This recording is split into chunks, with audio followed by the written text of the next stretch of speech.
जी हाँ guys, thumbnail पे बिल्कुल सही पढ़ा आपने। एक्चुअली इस सवाल को लेकर के बहुत टाइम से सभी लोगों के अंदर बहुत सारे मिथ्स हैं।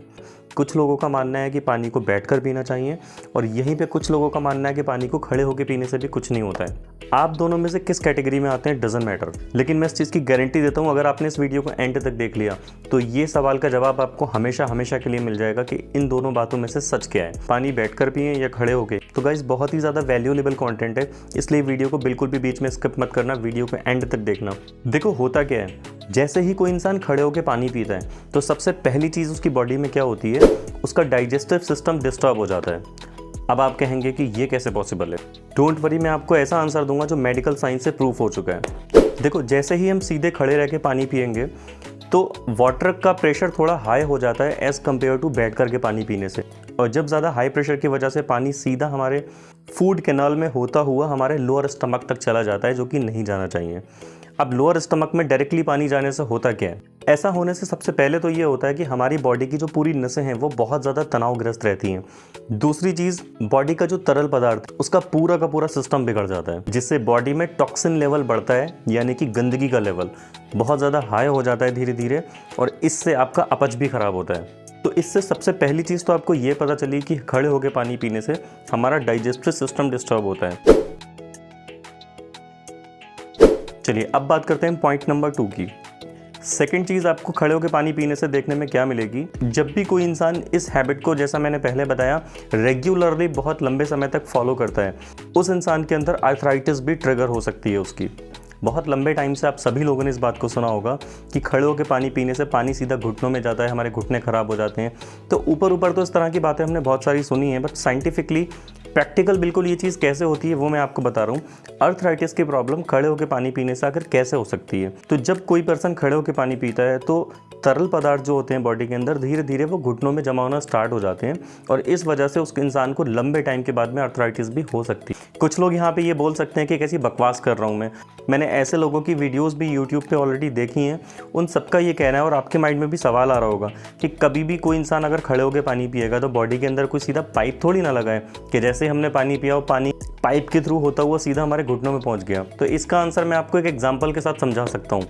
बहुत बार आपने देखा होगा, आपके खुद के साथ भी ऐसा हुआ होगा कि जब भी हमारे सर में बहुत ज़्यादा पेन होता है, हेडेक हमें बहुत ज़्यादा होता है, और हम कोई पेन किलर खाते हैं, कुछ ही टाइम के बाद में वो हमारा हेडेक यानी सर का दर्द ठीक हो जाता है। तो अब मैं आपसे सवाल करता हूँ, क्या वो जो पेन किलर हमने खाई थी वो सीधे दिमाग में जाती है क्या? वो भी तो हमारे पेट के अंदर ही जाती है ना। देखो, बॉडी को समझना बहुत ज़्यादा मुश्किल नहीं है किसी भी इंसान के लिए, अगर वो समझना चाहे तो। बॉडी के अंदर जितनी भी चीज़ें हैं सभी का कनेक्शन एक दूसरे के साथ में जुड़ा हुआ है, ठीक है। तो सिमिलरली इसी तरह का एक प्रोसेस होता है कि कोई भी इंसान अगर बहुत लंबे टाइम तक खड़े होकर पानी पीता है तो उसके साथ में क्या होता है, तरल पदार्थ जो होते हैं वो हमारे धीरे धीरे घुटनों में जमा होना स्टार्ट हो जाते हैं। और अगर ये प्रोसेस बहुत लंबे समय तक चलता रहा तो इससे वही होगा, आपकी बॉडी में अर्थराइटिस की प्रॉब्लम भी एक टाइम के बाद में हो सकती है। जी हाँ दोस्तों, ज़्यादा लंबे टाइम तक खड़े होकर पानी पीना आपके लंग्स के लिए यानी फेफड़ों के लिए बहुत बड़ा रिस्क बन सकता है।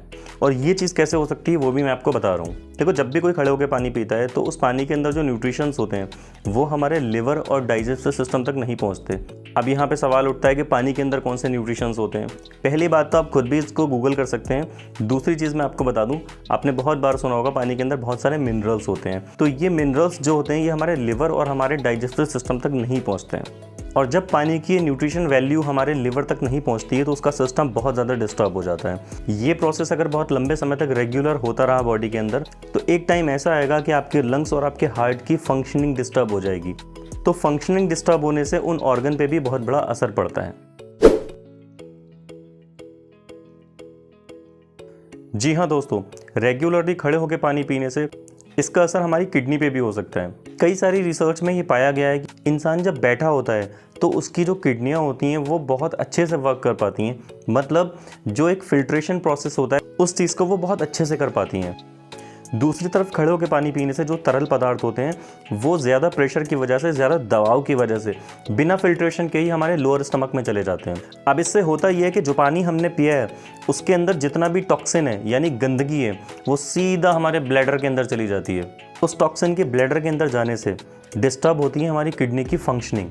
और सिंपल सी बात है, इतना तो आप अभी तक समझ ही चुके होंगे, बॉडी के अंदर किसी भी ऑर्गन की अगर बहुत लंबे समय तक फंक्शनिंग डिस्टर्ब रहे तो उस ऑर्गन के ऊपर बहुत बड़ा इंपैक्ट पड़ सकता है इस चीज़ का। और ये प्रोसेस अगर बहुत लंबे समय तक रेगुलर चलता रहा तो ये आपके यूरिनरी ट्रैक को भी डिसऑर्डर कर सकता है। और ये कितनी बड़ी प्रॉब्लम होती है, स्पेशली लेडीज़ इस बात को समझ सकती हैं। तो ये कुछ पॉइंट्स थे जो मैंने आपके सामने रखे कि खड़े होकर पानी पीने से कितना बड़ा साइड इफेक्ट है हमारी बॉडी को। मैं उन पॉइंट्स को दोबारा रिपीट करूंगा जो मैंने आपके सामने रखे थे। सबसे पहला साइड इफेक्ट होता है हमारा डाइजेस्टिव सिस्टम डिस्टर्ब होता है।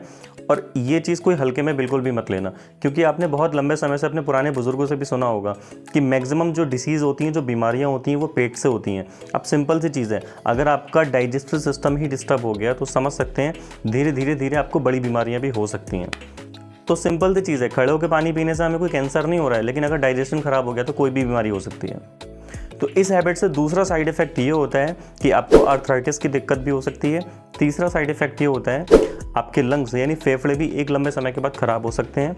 और लास्ट मैंने आपको बताया कि इसका असर आपकी सीधा किडनियों पर भी होता है। वैसे तो ये कुछ इंपॉर्टेंट साइड इफेक्ट है जो मैंने आपके सामने रखे, वीडियो बहुत लंबा हो जाएगा और भी न जाने कितनी ऐसी प्रॉब्लम्स है जो इस हैबिट से क्रिएट हो सकती हैं आपकी बॉडी के अंदर। तो अब अगर आगे से कोई आपको बोलता है कि इससे कुछ भी नहीं होता, जैसे मन करे वैसे पानी पियो, तो सिंपल सी चीज़ है, ये वीडियो उसको शेयर कर देना। और आपने मेरी सभी बातों को अगर हल्के में लिया है, आपको इन बातों से कोई फ़र्क नहीं पड़ना, तो मेरे दोस्त सिर्फ इतना याद रखना, हेल्थ से ज़्यादा बड़ी कीमती चीज़ इस दुनिया में कोई नहीं है आपके लिए। और बॉडी की और एक अच्छी सेहत की कीमत क्या होती है, जो इंसान हॉस्पिटल के अंदर पड़ा होता है ना, उसको कोई बाई चांस कोई बहुत बड़ी डिसीज़ हो जाती है और उसका कोई ट्रीटमेंट नहीं मिल पाता है, तो उस इंसान से पूछो सेहत कितनी कीमती चीज़ होती है। So I hope you understand to all points. Video के अंदर आपको थोड़ी भी अगर वैल्यू मिली हो तो इस वीडियो को लाइक कर दो, अपने फ्रेंड सर्कल के अंदर शेयर कर दो, एंड अगर चैनल पे पहली बार आए तो उसको सब्सक्राइब कर लेना। मिलते हैं इसी तरह की अगली वीडियो में। Thank you so much.